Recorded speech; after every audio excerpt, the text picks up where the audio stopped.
Hi. Hey, Steve. Hi. I feel like I walked in on a conversation. Good afternoon, everybody. We have Admiral John Kirby here today. He's going to give a preview of German Chancellor Scholz's visit tomorrow and take any foreign policy questions you all may have. And after that, we'll continue the briefing. Thanks. Afternoon, everybody. Tomorrow, as you know, President Biden's going to welcome German Chancellor Olaf Scholz here to the White House to discuss our bilateral cooperation on a range of global security and economic issues. The President looks forward, of course, to welcoming him back here to the White House, where they last met in February of 2022, soon after the Chancellor took office. And over the last year, they've seen each other on the margins of the G7 summit in Germany, at NATO, at the G20 summit, and of course they've talked on the phone regularly. They most recently spoke last week as part of the G7 leaders' call on the anniversary of Russia's invasion. The visit comes as we mark 1 year since that invasion started, and we're proud of the collective efforts that we've taken together to provide Ukraine with the capabilities they need. And we've worked hand in hand with Germany and the Quad, the G7, allies and partners all over the world, including through the Ukraine Defense Contact Group, to do exactly that. We've closely coordinated our support to Ukraine throughout this conflict, including through joint announcements in January to provide infantry fighting vehicles and tanks. Germany has provided significant air defense support to Ukraine, including a Patriot battery, the IRIS-T air defense system, which is an infrared seeking system, and 5 multiple launch rocket systems. Now, as you all know, Germany is also a close NATO ally and host to our largest U.S. military force presence in Europe, which has been pivotal this year as we have again tried to reinforce our NATO allies and bolstered the eastern flank of NATO and the deterrence there. A large portion of U.S. training of Ukrainian forces occurs at our bases in Germany, and our German colleagues have also conducted their own training of Ukrainians also in Germany. And just last week, we worked together to rally global support at the UN for Ukraine's resolution on a just peace. And we've also been supportive of the Chancellor's efforts to implement policy changes to respond to the changed security environment, including increasing Germany's defense spending and rapidly transitioning from Russian energy sources. I'm sure the leaders will discuss their recent engagements with Ukrainian officials, including the President's trip to Kyiv and meeting with President Zelensky, as well as Chancellor Scholz's meeting with President Zelensky in Paris last month. We anticipate that the two leaders will also exchange views on the upcoming NATO summit and other global issues like the challenges posed by the People's Republic of China. All in all, we expect that this will be a true working visit between these two leaders, and we're looking very much forward to getting some things done. We also announced early this afternoon that President Biden looks forward to welcoming next week President Ursula von der Leyen of the European Commission here to the White House on Friday, the 10th of March, another working visit. We expect their discussion to cover a range of international security challenges, of course including support for Ukraine. They will also discuss U.S. and EU coordination to combat the climate crisis and clean tech, and take stock of the Joint Task Force on Europe's energy security that they both established a year ago. Just one quick follow-up here. I think you also saw that today the President released the administration's national cybersecurity strategy. This administration has taken an aggressive approach to strengthening our nation's cybersecurity since day one. And this strategy builds on the President's work over the last 2 years in that regard. The strategy released today will set forth a new vision for the future of cyberspace and the wider digital ecosystem. It will rebalance the responsibility for managing cyber risk onto those who are most able to bear it, including large enterprises and the federal government, and away from those who can and should not have to bear it, including local governments, tribal territories, small businesses, even individual citizens. The National Security Strategy, the Bipartisan Infrastructure Law, CHIPS and Science Act, the Inflation Reduction Act, and other major administration initiatives are moving the nation toward a more equitable economy, a clean energy transition, a stronger democracy, and a more competitive workforce. With the National Cybersecurity Strategy, we will protect all of these investments by increasing our collective security and systemic resilience. That strategy and the fact sheet are now available on whitehouse.gov, and hope you guys go take a look at it. John, with the Ukraine preparing for this offensive, are the two leaders going to discuss accelerating military assistance to Ukraine? I think without question, Steve, they're going to talk about the kinds of capabilities that Ukraine continues to need in the weeks and months ahead.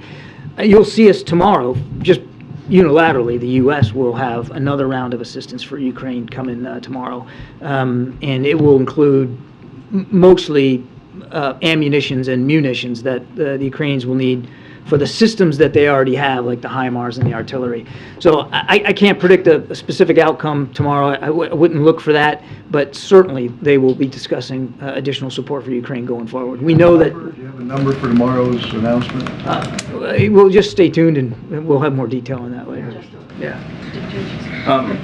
Thanks. Just to follow on Steve a little bit, do you expect a discussion of or announcement of Germans moving tank shells or ammunition production to the United States? That's been kind of a issue that's floating out there because it's more difficult, I think, to produce in Europe because of regulatory and other issues, and so it might come here.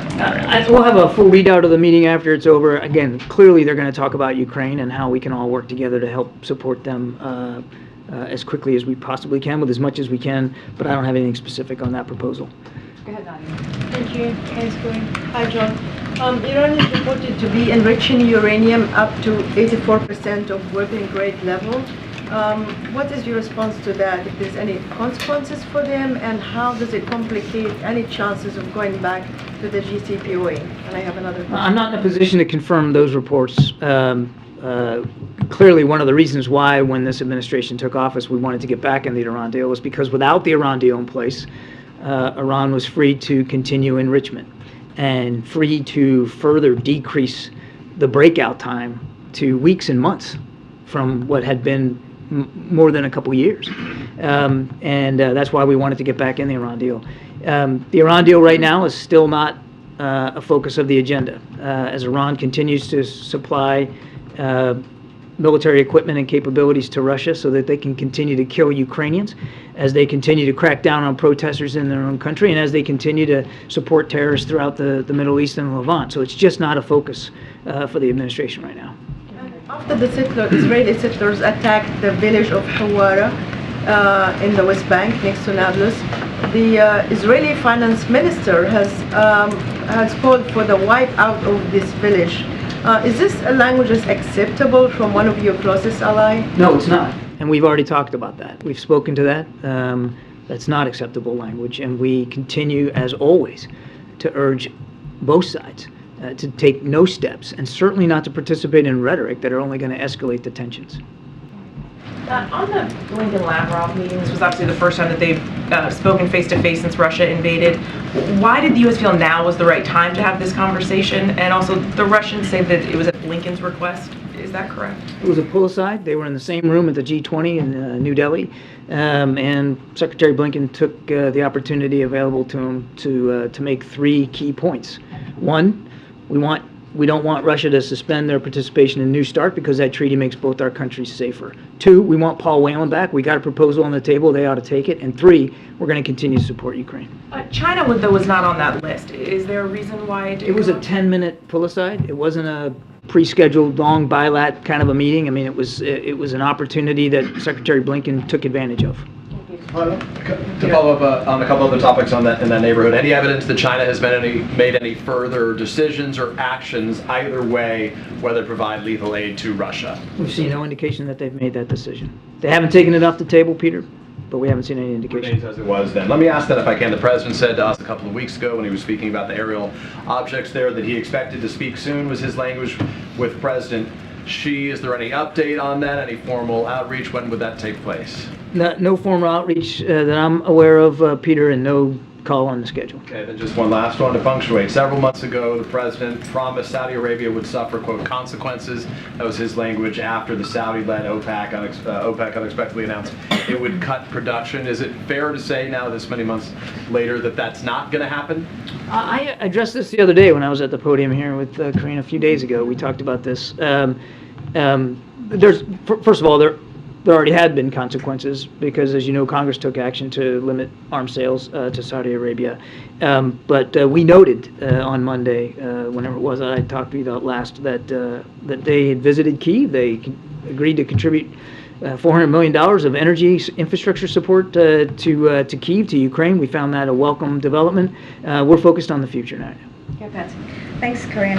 John, I have a question on the cybersecurity strategy, but first on On Taiwan, the administration has approved a $619 million potential arms sale to Taiwan that includes hundreds of missiles, including for F-16s. Can you clarify the administration's goals to provide these weapons, and can you address concerns whether you'll be able to fulfill this package, considering the U.S. defense industry is already struggling to fulfill munitions requests for Ukraine? I don't know that there's anything to clarify. I mean, this most recent announcement on arms sales is very much in keeping with our responsibilities under the Taiwan Relations Act to make sure that Taiwan has sufficient self-defense capability. These munitions designed for F-16 aircraft will exactly help do that. And as for the impact of it on what we're providing to Ukraine, there won't be. They're completely two different systems, the way this is. I mean, arms sales is a whole different process and methodology than what we're doing for Ukraine, which is largely through presidential drawdown authority, where you're basically taking stuff that are already on your shelves and providing it to Ukraine directly. So it's a completely different process, different system altogether. So is it the same? Is it the same kind of munitions, but just provided by different factories? I'm sorry, I don't understand. The types of, I don't want to get into too much detail here from the podium, but the types of munitions are the kinds of munitions that will allow Taiwan to continue to modernize their fleet of F-16s. So it's largely designed for F-16 delivery. Okay, and on cybersecurity, would the new cybersecurity strategy allow the administration to authorize U.S. agencies to implement hackback operations to networks of criminals or foreign governments to preempt attacks on U.S. networks? I don't think we're going to get into the tactics here from the podium on something like cybersecurity. I mean, I'd encourage you to take a look at the strategy. It's pretty fulsome. It covers a wide range of issues, largely bringing back onto the federal government some responsibility that we think is more appropriately us and that shouldn't be laid at the feet of small businesses and individuals, as well as the tribal territories, and also gives us more tools and more flexibilities with going after bad actors, and I think I really do need to leave it at that. Thanks, John.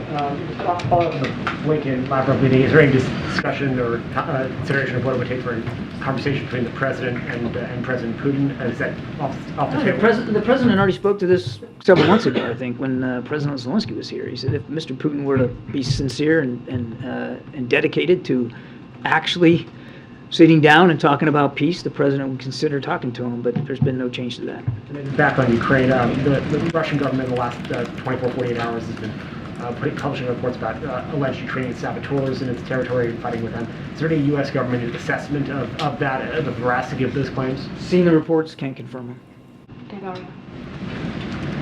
Yeah, thank you so much. One other question on the visit of Chancellor Scholz. According to my excellent colleagues from Reuters, the administration is, consulting with allies regarding further sanctions against China if China decides to deliver weapons to Russia, and Germany comes to mind given their very close, business relationship with China. So, do you expect that to be a topic and maybe a difficult topic in the conversation tomorrow?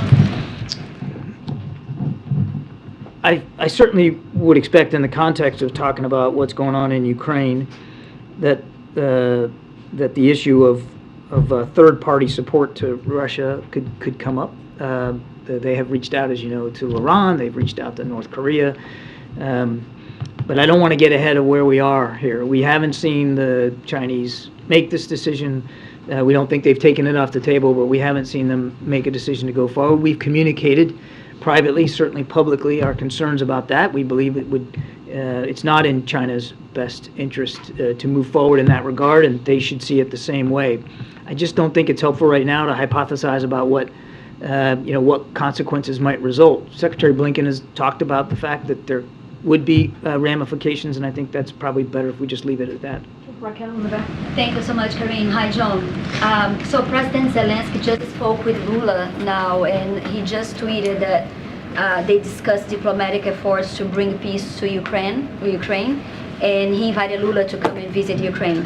Do you believe that any efforts to mediate peace at this time could be successful? Only if President Zelensky and his government are fully brought into the process and fully supportive of it. Nothing about Ukraine without Ukraine. Thank you. I have a question about refugee policy as well. The president was praised Poland for assisting refugees during his trip. When it comes to the United States, we often hear about the United for Ukraine program. There was also for between April 11th and April 21st, about 10,000 Ukrainians who came in across the border were not covered by TPS or United for Ukraine, but parole that's set to expire next month. Is the administration considering any option for to extend that legal status? And if it's not extended, what would happen to those 10,000 Ukrainians in the United States? Let me take the question. I'll take that question. We'll get back to you. Is there any chance that we could get you in the White House to reconsider not having a 2+2 press conference with Schultz? We would love for there to be the regular 2+2 press conference. Similarly, are you planning to hold one of these press conferences when President von der Leyen visits? So I think Karine addressed this issue yesterday, and I don't have anything to add to what she told you. This is a working visit, and it's the agenda, which is tight-knit because it's just not an expansive, he's not going to be meeting with the president all day. It's a tight visit, working level visit on pretty significant issues, and it just wasn't part of the schedule for either leader here to do a press conference. And it's not, as I understand it, I've not been here for long, but we don't always do that. I mean, sometimes you do, sometimes you don't. It depends a lot on the agenda and the schedules by both leaders. Thank you very much. Hungary has further delayed a vote on ratifying Sweden's and Finland's accession to NATO. Yeah. This time by 2 weeks. Are you concerned about this delay? Are you confident that Hungary at the end will accept expansion of NATO? And since Turkey says it's not ready to approve Sweden's membership in NATO, would President Biden support Finland's admission first before Sweden's? And one question on yesterday's meeting between... Hang on, before you go to that, because I'm going to forget. So, first of all, what we are confident in is that Finland and Sweden are going to be great NATO allies. Two modern militaries, we know them well, we operate and train with them all the time. They're going to be welcome additions to the alliance. The president remains confident that they're going to be NATO allies.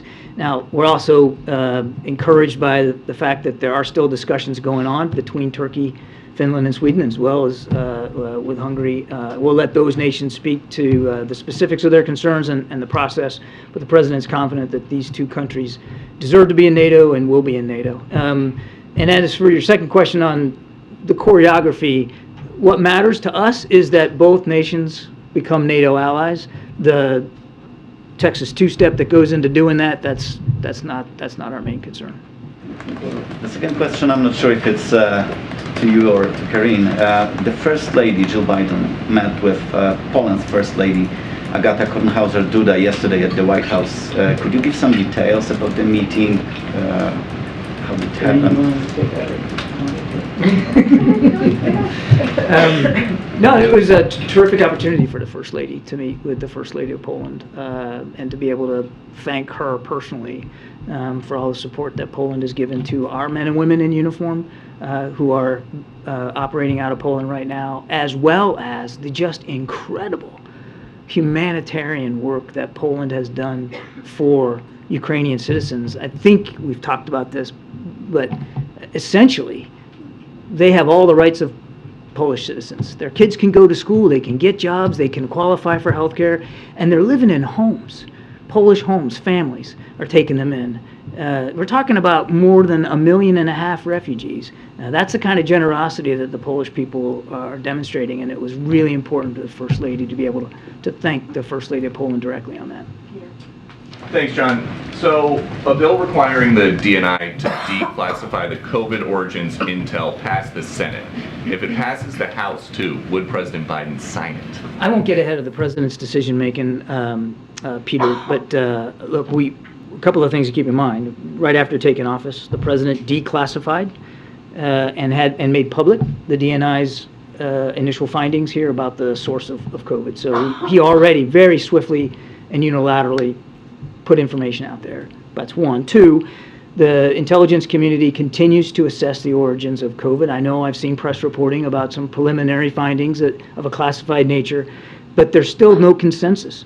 And that's why the president has directed the team to stay at the work, because he wants to know. He wants to know as best we can know what the origins were so that we can work to better prevent a future pandemic. But we've got the FBI director saying most likely a potential lab incident in Wuhan.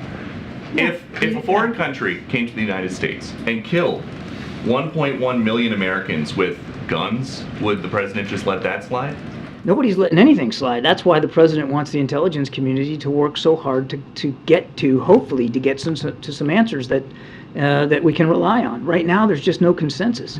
It's hard to take a look at what the president has done here in terms of declassifying and making public information already, in terms of the constant and consistent briefings to members of Congress in a classified and unclassified setting in just recent weeks on what the origins of COVID were, and on his tasking again to the intelligence community to keep at that work and come away from that thinking that he's not taking this seriously. Three more, go ahead. As many as 900 schoolgirls appear to have been poisoned in Iran. Does the U.S. have any information about what could be behind those poisonings? And if it was the government, is that something that could prompt American sanctions?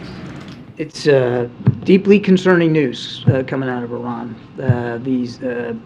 What could be the poisoning of young girls that are just going to school. And truth is, we don't know right now what caused those ailments. We see reports that the Iranian government are investigating it. That's the right course of action. We want those investigations to be thorough and complete, and we want them to be transparent. Little girls going to school should only have to worry about learning.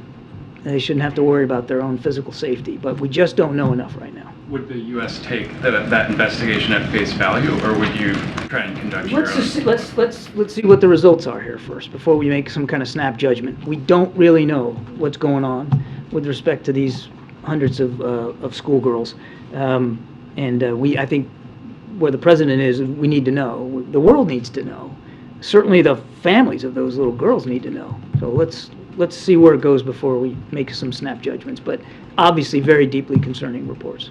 On Paul Whelan, was there any progress made in the conversation between Lavrov and Secretary Blinken that they signaled any willingness to release him? It was a short conversation where the Secretary had an opportunity to remind Minister Lavrov we want Mr. Whelan back. He belongs with his family, and that there is a proposal on the table. We want the Russians to take it. I really, for reasons I'm sure you can understand, I don't want to get into what the back and forth was on that, or detail the conversations that we're still trying to have with the Russians about getting Mr. Whelan back.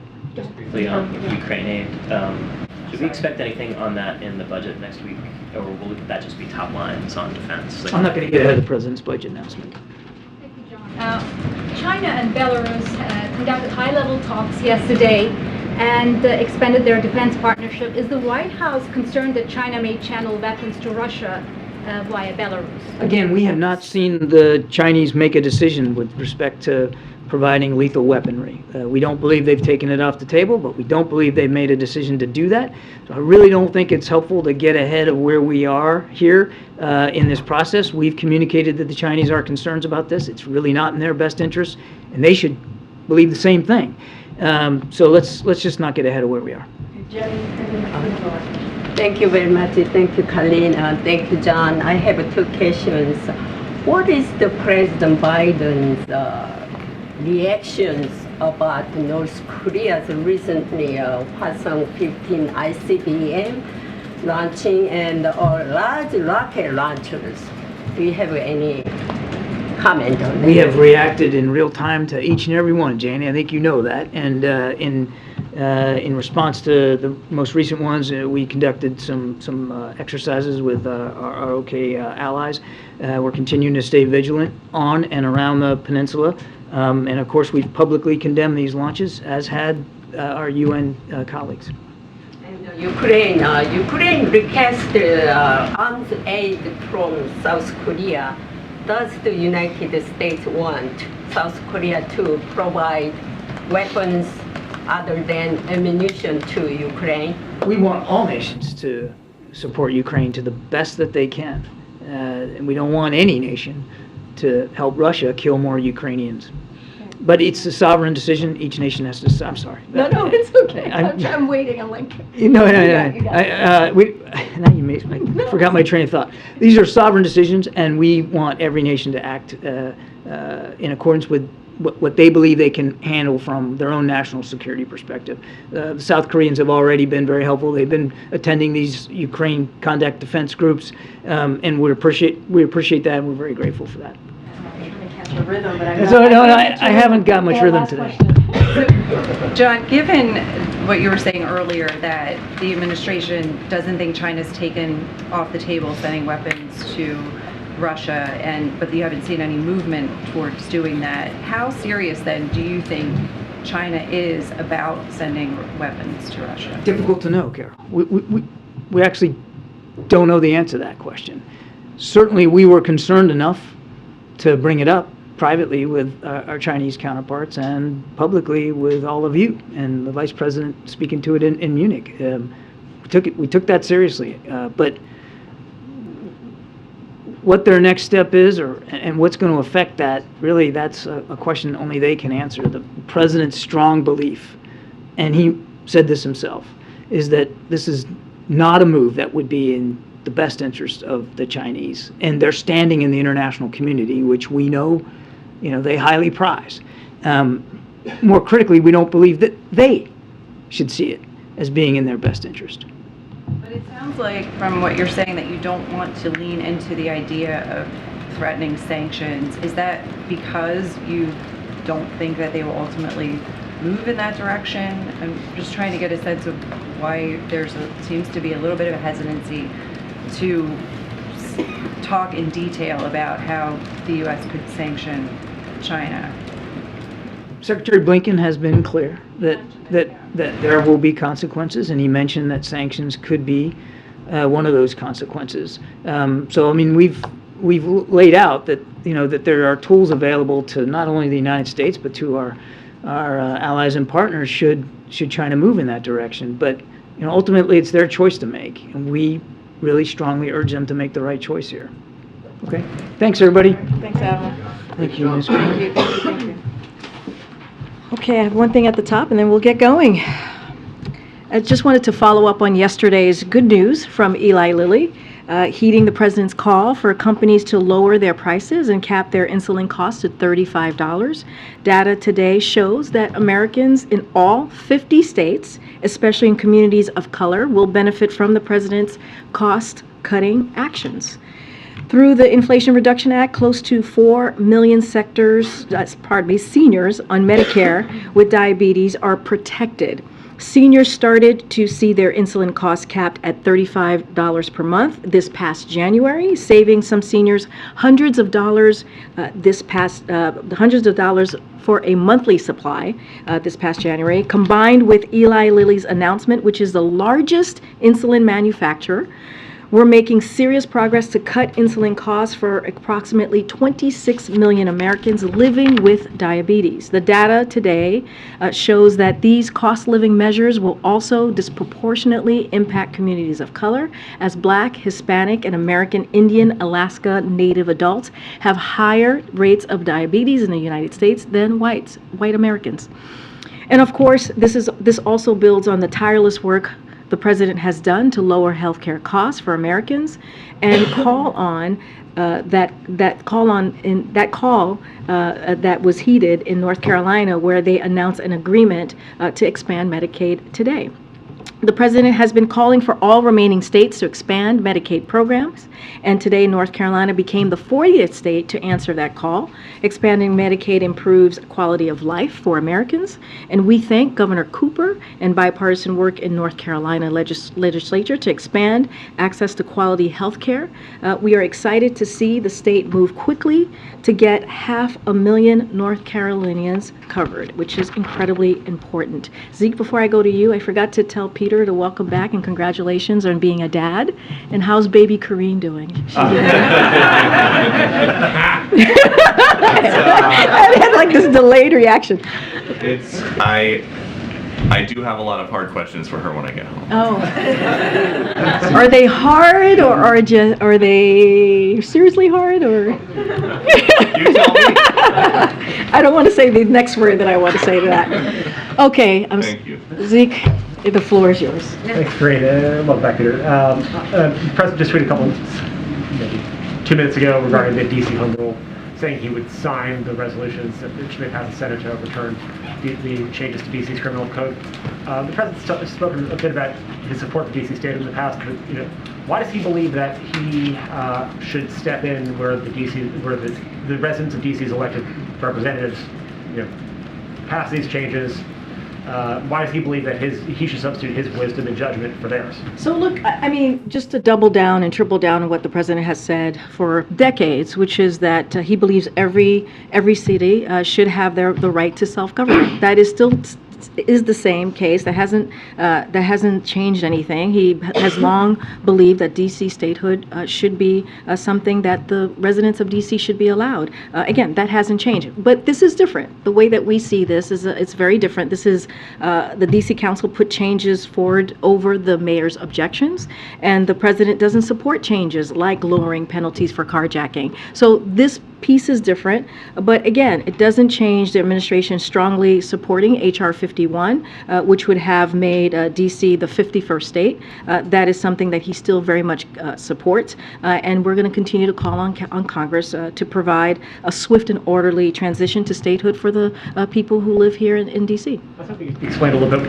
why this is different, but just because it's different. The president believes that every city should have the right to self-government, except if he disagrees with the outcomes of their governing process. Look, one thing that the president believes in is making sure that the streets in America and communities across the country are safe. That includes D.C. That does not change. That's why he puts forward a historical plan that he hopes Republicans in Congress would support, which is his Safer America plan. That is something that the president has led. When you think about keeping communities safe, when you think about making sure that we're also protecting our law enforcement and making sure that we have law enforcement in communities that continue to keep communities safe, that's something that he has led on. So when it comes to what this proposal brings forth, which is, really lowering penalties for carjacking, that's not going to, he doesn't believe that's going to keep our community safe. So if the bill comes, he's going to take action, as he said. Just another step, because the principle of the matter, the president's making a principled statement that he supports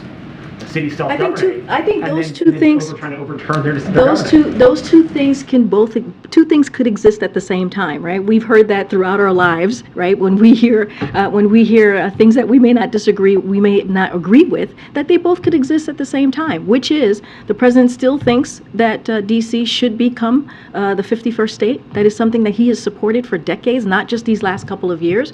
But he feels as president, he has the obligation as well to keep America's cities safe, to keep communities safe. And this is one step in a way to do that. That's it. Yeah, Justin. Sorry, I just want to look back on that really quickly. Yeah. So is the principle here that the president believes in self-rule and autonomy, except if he believes that D.C. is passing laws that would leave its residents unsafe in some way? I don't think it's every piece of legislation. This is going to come to his desk, and he has a decision to make for the people of D.C., right? He actually has a decision that is going to be put in front of him. Well, it's not a decision now, it's a precedent that he's setting. In the SAP that you guys issued, it said Congress should respect the district's autonomy to govern their local affairs. For too long, Washington residents have been deprived full representation, and the principle of taxation without representation.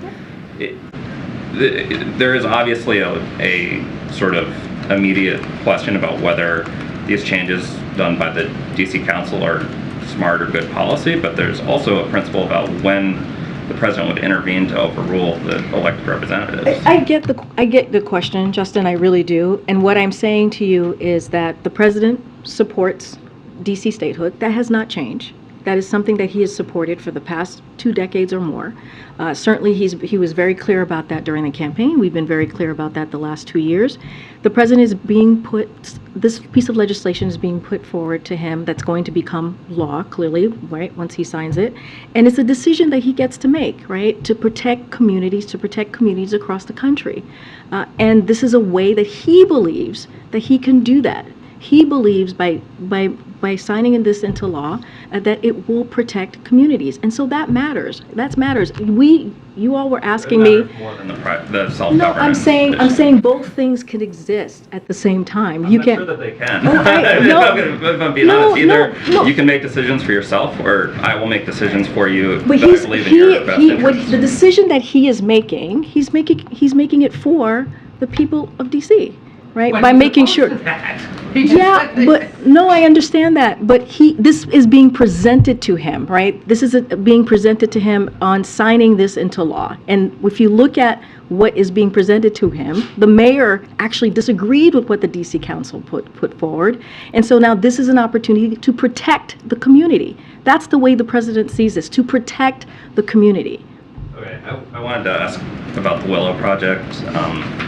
Can you talk to kind of detail the extent to which the White House has been involved in deliberations about this project at this point? And is it accurate, the reporting the White House officials have been telling folks that they're looking at banning drilling elsewhere in exchange for offering approval of at least part of this project? So I don't have anything to share on that. That's a decision that's going to be made by the Secretary of Interior. That's for her to decide. I'm just not going to get it. Is not involved. I'm just not going to. I would refer you to a decision that is made by the Department of Interior. That's her decision to make.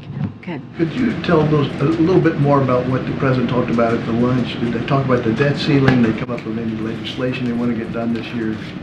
So as you all know, the president went over to the Capitol, met with the Senate Democratic Caucus, folks that he has known for many times, and we've worked really closely with them over the past 2 years on delivering historic pieces of legislation that's going to really continue to grow the economy and build an economy, as the president has said many times, from the bottom up, middle out. So they talked about an array of issues, important, critical issues that matter to the American people.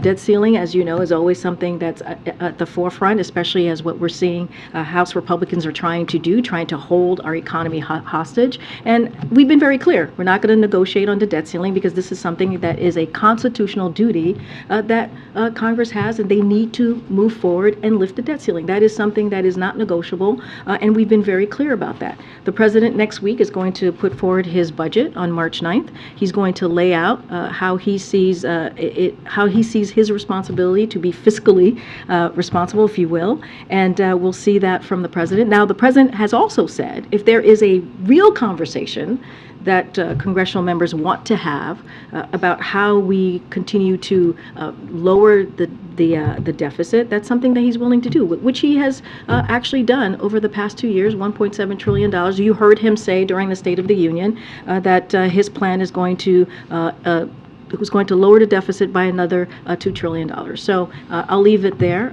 as to what has been clearly important to the American people and what has been discussed. Go ahead. Yeah, just back to the crime bill. If the president was planning to sign it, why did the administration put out that statement saying that it opposed it? So, look, I want to be very clear about this, and I think I have. Look, the president does not support the DC Council, the changes that they put forward over the mayor's objections. And those changes, like lowering penalties for carjackings, he thought was unacceptable. And so he wanted to make sure that, again, we're keeping communities safe. And this is, he believes, the DC community deserves that. They deserve to feel like as if they are going to be safe. And we've talked about, just last week, we talked about how the president inherited increase in crime when he walked into this administration. And this is a president who has led on that, who has led on making sure that we put forward public safety and law enforcement policies to make sure that we keep our community safe. And so he's done that through the American Rescue Plan, and he did that with his Safer American Plan. Again, Republicans have refused to fund this plan. And so he's going to continue to make sure that he puts Americans first. And that's how he's seeing this particular piece of legislation that's going to come before him. And can I ask about a moment in the president's speech last night in Baltimore? He was talking about Marjorie Taylor Greene, and he mentioned a mother that had lost 2 of her sons to fentanyl. He said the interesting thing is that the fentanyl they took came during the last administration, and then he seemed to laugh. the mother's demanding an apology, and I'm wondering if he regretted how that came out. So, I want to be very careful here because this involves a mom, as you just stated, who lost 2 sons. And when it comes to this president, I believe the American people knows who he is fundamentally because he's been around for some time, and they have watched him go through grief. They have watched him deal with really personal loss. And so this is a president that understands that. He expressed sympathy for her last night, and his heart goes out to any person who has to go through that type of trauma, that type of hurt. I will say his words are being mischaracterized by someone who is regularly discredited for things that she says that are really conspiracy theories, and those lies are being parroted by a certain network, I'll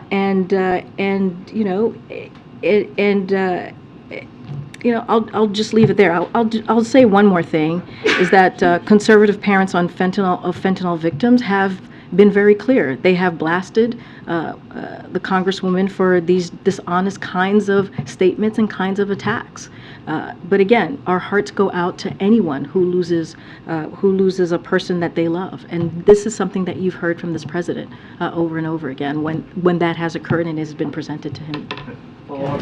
Retired U.S. Army Colonel Paris Davis is receiving the Medal of Honor tomorrow, which is nearly 60 years after his commanding officer first recommended that he get it. The paperwork for his recommendation disappeared at least twice. Does the White House think that race was a factor in why this honor took so long? So we were going to have some information to share with you on the Medal of Honor recipients. We'll have more. We'll have that tomorrow. So we'll go through who's going to be getting the Medal of Honor. I don't have anything to share specifically on anyone at this time. I just don't want to get ahead of the team. But I'm happy to answer that question tomorrow once we have more information to share. If I could also ask an immigration question. The governors of Indiana and Utah have proposed that states be allowed to sponsor immigrants for the types of jobs that they need to fill. Is this something that the president would be interested in exploring with them? I don't have any policy preview to share from here or any reaction to that at this time. Go ahead, Peter. I just want to follow up on Kevin's first question about the D.C. crime law. Again, just to be clear, the White House put out a statement saying that the president did not support it, but now from the podium you're saying that the president as well, right? Not just me. Right, fine. Yep. The podium, you represent the president, but fine.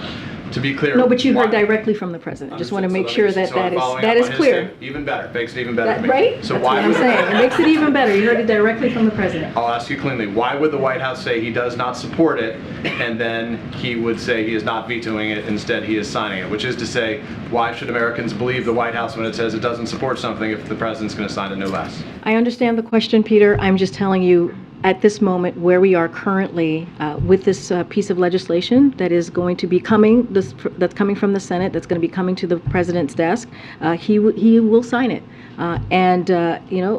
It is because what is different about this, signing it, is as I mentioned before, the D.C. Council was put forward over the mayor's objections, and the president wants to make sure that communities, even in D.C., the Americans in D.C., feel safe. So let me get to the second half of that question, which is, why should Americans believe the White House when it says it doesn't support something when the president's going to sign it, no less? I think what the American people, who I just mentioned to one of your colleagues, I think the American people know who Joe Biden is. I think they fundamentally, hold on, wait. You have your eyebrows moving and leading in, so I just want to make sure you give me a second to answer. I know, I'm just, you have this, you get really excited, Peter, so I just want to make sure. I know, oh my gosh, they're so exciting. Thrilling. No, but with all seriousness, look, the American people know who Joe Biden is. He's been around for some time, right? They fundamentally know who he is as a person. The president, especially these last 2 years, have always put the American people first. And that's what they should know. That's what they should take away, that he's putting, in this case, the safety of the people of D.C. first, and he is always going to do that. Let me ask you one separate question, if I can, then I apologize. Thanks for letting me follow up. The president, yesterday from the podium, you said that there was no other plan. The president was focused on the plan that exists as it relates to student loan forgiveness. Right now, before the Supreme Court, the president told us on the lawn yesterday. We're confident we're on the right side of the law, but not confident about the outcome of the decision yet. So, because the president himself said that he is not confident of the outcome of the decision, what is the White House doing, or why is the White House not preparing a plan B to help those who have student loans know what they need to do to prepare themselves if it's rejected by the court? Because we're confident in our legal authority. He just said he's not confident in the outcome, though, so it doesn't matter if you're confident in your authority. But of course, who would know how the Supreme Court is going to go? No one knows how the Supreme Court is going to rule. Good sense, because it's a 6-3 conservative lean right now. But it doesn't mean that we can't be confident in the merit, in our standing, and we are. We're So confident. We're gonna have faith because of the. I didn't mean to interrupt, but you're going to have faith that your argument is the one that the law supports, even if you don't think they will support it and not make an alternative plan.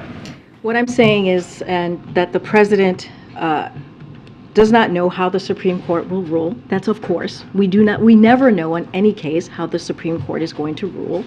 What we are saying is that the Solicitor General did an amazing job, we believe, in really defending the program that the president has put forth. So and he laid. But you see why? Let me finish. No, let me finish. This is why I was saying earlier, because you tend. Yeah, there you go. What the SG made very clear yesterday, and we believe this, and actually spoke to the president about this morning, is that our opponents don't have the standing or the merits on their argument. That is because she put forth such a forceful argument for the president's plan. I guess I'm asking because we're hearing from those who have student loans right now who are wondering if this is rejected, they have to make a plan B. So simply put, what is the message to those Americans who have loans right now? Because whether or not the White House thinks it's going to get through the court, it may not. What should they be doing actively right now, or what can they anticipate from you on their behalf? So here's what they can anticipate from us on our behalf. And many of those millions of borrowers received an email from the Secretary of Education yesterday, basically stating that we have their backs. So we are going to continue to fight. For 2 months, right? You would extend it for 2 months. We're going to, well, there's two parts to that, right? We're going to extend it for 2 months, depending on the decision, right? That'll be 2 months after the decision, or January 30th, right? So that is what we've put up. I'm so sorry, June 30th, you're correct. But our message is, to your other question that you asked, is that we're going to have their backs. We are going to continue to have their backs, as the president has had the backs of Americans, whether you're in a red state, blue state, rural America, urban America. We will have your backs and continue to make sure that we fight for you so that you are not left behind. And that is what this plan is about. Indulging me. Good boy, sorry. You've been in a lot of indulgement. Oh boy. All right, Ed. Go ahead, Ed. Just 3, actually. There is a separate House Republican, Congressional Republican proposal that would override legislation allowing non-citizens to vote in Washington, D.C. elections. If that passes the Congress, would the president sign it? I can say that the president does not support that. The reversal here comes in the wake of a handful of senators facing re-election in 2024 saying that they were seriously considering supporting this legislation or had planned to vote for it. Joe Manchin, John Tester, Bob Casey, Angus King. Some might look at this and say the president is choosing to give political air cover to vulnerable Democrats in 2024 and make a point on criminal justice issues that he has had an opinion on since the 2020 election, when there was a disagreement in the Democratic Party about whether or not to support defunding the police or whether to be tougher on crime and continue to support police agencies. So is the president playing 2024 politics with this local Washington, D.C. issue at the expense of his longstanding, decades-long support of D.C. State? What I'll say here is not going to get into 2024 analysis or political punditry from here. We are covered, I am covered, we are covered by the Hatch Act, as you know, and so I'm certainly not going to get into analysis from here. I will always be very clear about what the president believes. The president believes in making sure he continues to deliver for the American people. That is what he wakes up thinking about every day, and you see that in his historic pieces of policies and laws that are now in effect, and it's going to continue. That's our focus at this time. To this, a few weeks ago we talked about whether or not the White House would ever swap the DC license plates. Oh, yeah, and you said ask you'd me get that. back to us on that. I still have not gotten back to you. I will work on that. I think we actually were trying to dig in and get some information. We just haven't popped any information at this time. And as he left the meeting, he said about Ohio. He was asked about East Palestine and supporting legislation that's in the works. He said, "I will be there soon."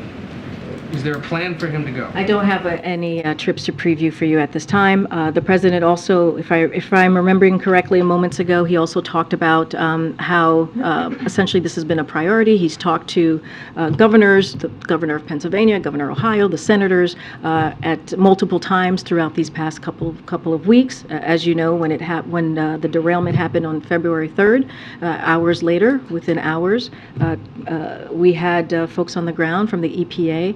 Making sure that we were dealing with this chemical spill and making sure, and since then, we have had a multi-agency reaction to this, an operation on the ground, making sure that the community in East Palestine was getting what they needed to get back on their feet and to make them whole. And we're going to, you've heard this from Secretary Buttigieg, you've heard this from Administrator Regan, we're going to make sure that we hold Norfolk Suffolk accountable and make sure that they clean up their mess. I'm going to go to the back because I haven't done that. Go ahead, Gab. Thanks, Karine. On the 58th anniversary of the Selma to Montgomery March, also known as Bloody Sunday, we know that President Biden will be in Selma on Sunday to give remarks. Last year, Vice President Harris gave remarks and traveled. Why was it important for the president to vote this year? And is there anything you can preview about his speech, whether he'll talk about voting rights or even an issue that's important to the black community, which is the censoring of black history in classrooms?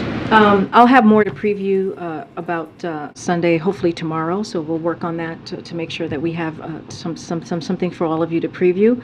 Look, the president did do the march back, if I remember correctly, back in 2019 with then icon leader, clearly a hero, John Lewis, and he had an opportunity to go to the bridge, had an opportunity to go to the church and do this with then Congressman John Lewis, as I just mentioned, and it was an honor for him to do that. This is someone, if you think about how the president got involved in politics, it was very much connected to the civil rights movement, so this is important to the president. Bloody Sunday, as we know, is a part of our history that is tragic, that is clearly deadly, that helped lead to the civil rights movement, getting voting rights done and on the books, and to protect a group Americans who to give them the right to make sure that they felt safe and gave them the right to vote. So clearly, this is something that's incredibly important. He looks forward to going to Selma on Sunday, again on a historic day that we should not forget. A part of our history that we should just not forget, and continue to remember those who fought very hard for the rights of many Americans. Question. The COVID era SNAP benefits expired this week. Some policy experts have expressed concern that many households, especially black and poor and minority communities, will not have enough funds to pay for their groceries. What is the White House message to those who are concerned that they won't have enough funds to pay for their food? Well, this is a White House, as I've stated many times before, that really cares about all Americans and making sure that no one is left behind. And we see that. We've seen that time and time again in the president's, pieces of policies and legislation, and that's what the president's going to continue to do. Whether it's policy that's coming out of an agency, that we are really dealing with communities that are dealing with a hard time, especially as we've seen the last 3 years of COVID. That's why the president passed the American Rescue Plan, to get us back on our feet, to deal with communities and families who are not able to put food on the table or help them put food on the table, making sure that our kids were being taken care of as schools were closed, making sure those schools were being open. And so this is, again, from the first piece of legislation to policies coming out to different agencies that has taken this very seriously on making sure that families who were hurt the hardest, continue to get that relief. I'm going to try and go around because I haven't. Okay. My gosh. Go ahead. Thank you. Earlier today, Congressional Black Caucus held a presser going over their legislative agenda, and in that, Representative Horsford talked about a letter that was sent to DOJ wanting an update on what the administration has been doing on the executive orders that the president put out on police reform. And one thing he did say was that one of them in particular was the National Law Enforcement Accountability Database. That was supposed to be done by January the 20th. Is there anything that you can give in an update about where we are in that process as the president touts, goes throughout the country and he touts these executive orders? What is being done on that? Well, I want to take a step back for a second. While Congress was not able to deliver on the Policing Act, as you know, that was worked in the last session, the president took action. He took historic action to deal with an issue that was affecting communities. That has gotten support from civil rights leaders. That got support from police unions. The executive order that he put forward was incredibly important, as you know, and touted by many folks from both sides. So. Want to make sure that is clear, that this was a historic action when Congress could not act. I don't have an update for you. Department of Justice would have more information. I know you just stated them. I just don't have anything to share for you at this time. Let me follow up really quickly. At the beginning of the briefing, you talked about Eli Lilly slashing the insulin prices. Is there any conversation or pressure that the president is putting on Nordisk and Sanofi? Look, the president used his bully pulpit to make himself very clear on how we should be putting the American people first. You heard him. One of the reasons we saw Eli Lilly take that action is because during the State of the Union, the president put out there that pharma companies need to make sure that they followed his lead as he helped sign and help tooth and nail get Inflation Reduction Act passed. And because of that, we saw a cap for seniors and for Medicare at $35, and the president said pharma companies should follow suit. And we saw that with Eli Lilly. So the bully pulpit that he speaks from very often and calls that out is a powerful tool that we believe has been very effective. Thank you. I just want to seek to kind of understand the president's opposition to the bill a bit more and the reasons for it. One, is it just the lowering penalties for carjackings, or are there other aspects that he disagrees with? On carjackings too, is it broadly the message that would be sent by lowering the mandatory minimum? I'm looking at the bill, and basically right now the minimum sentence is 7 years with a maximum of 21, and the revisions would be 4 to 18. Does he believe that 7 years is the minimum sentence someone should receive for carjacking, or is it more so the message that would be sent here? So I'm not going to go line by line of the legislation. What I can say more broadly, to your point, as you are asking me this question, is that the president wants to make sure that we have communities across the country feel safe. He feels that this is an incredibly important for him to do as president. This is something that is being presented to him. This is not a piece of legislation that he put forward. This is something that has been presented to him, and he's going to take action on behalf of the community here, right here in D.C. Maybe not line by line, but like just that line. No, I know. I just use carjacking as an example, but he also mentioned it in his tweet. I totally understand. I'm just not going to go line by line. It was just an easy example to give you all and the American people how he sees this. He wants to make sure that communities feel safe, and this is a way that he believes that we will see that. On another area of criminal justice, the president during the campaign opposed the death penalty, said that he wanted to end it with a few exceptions as well. The number of people in death penalty has steadily gone up over the past couple years, including President Biden's time in office. Does he still support ending the death penalty, and also just where does the administration go now to actually ensure that happens? As a follow to that, just also, what do you attribute the rise in people that have been, I said the death penalty. I am talking about solitary confinement, excuse me. The number of people in solitary confinement has gone up in recent years while President Biden has been in office. He opposed solitary confinement during the campaign. What do you attribute the rise of people in solitary confinement during his time in office, and also what steps will he take going forward? So not the death. Not the death penalty. Okay. I was confused on that. Okay. Separate question. Okay. His policy has not changed on this. Don't have anything to preview on how to move forward or the next steps. I cannot speak to why we've seen an uptick in this during his administration. Clearly, that's for experts to follow this, to speak to. I just don't have anything further to share. Okay. Go ahead, Karen. Did the president talk to Mayor Bowser and tell her that he would sign this bill if it came to him, if the Senate passed it, before he would talk to Senate Democrats about this today? Yeah, I don't have any call to preview. We don't have a call to preview with Mayor Bowser. As you know, she's the mayor of D.C., so we have a close connection with her. Our team here speaks to her often. Just don't have anything to preview as a conversation with the president or not. She's talked to people here at the White House about this legislation? I can't speak to this particular legislation. What I can say is that we are in regular touch with her. She is, because she is right here in D.C., she is, she's here often. There's regular conversations that's had with our team here, with her team. I just don't have a specific conversation on this legislation to read out to you at this time.